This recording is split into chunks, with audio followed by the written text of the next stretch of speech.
Много обичате ябълки. Отивате на пазара и виждате за една ябълка обявена цена от 5 евро. После намалена на 4, на 3, на 2. Какво си казвате тогава? Ей, каква изгодна ябълка? Или си казвате, нещо има на тази ябълка, дали не е прогнила? Сега нека разгледаме и същия пример с продажбата на недвижим имот. С примера ще покажа защо по-високата обявена цена не значи, че ще получите повече пари.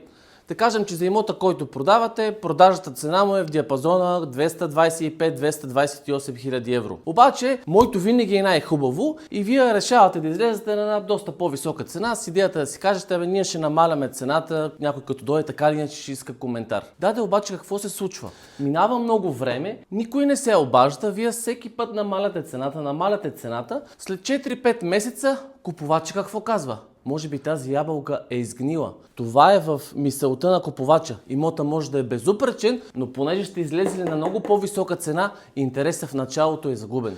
И вместо да продадете на 225 000 евро, вие продължавате да сваляте цената надолу и надолу. Тоест, ако излезете на по-висока цена, е много вероятно да продадете на по-ниска цена от това, което е могло да се случи, ако излезете на правилна цена, в случая от 230 000 евро. На 230 000 евро ще се случи следното. Ще имате много запитвания, няколко огледа, ще създадете конкуренция сред купувачите, ще съкратите времето, защото много хора се фокусират върху цената, а за мен времето е не по-малко важно. Според вас има ли значение дали днес ще продадете или ще продадете след 6 месеца? Когато отделите време за ценообразуване на имота, спестявате много време и получавате най-добрата оферта на моментния пазар. А цената ли? Цената се определя от купувача.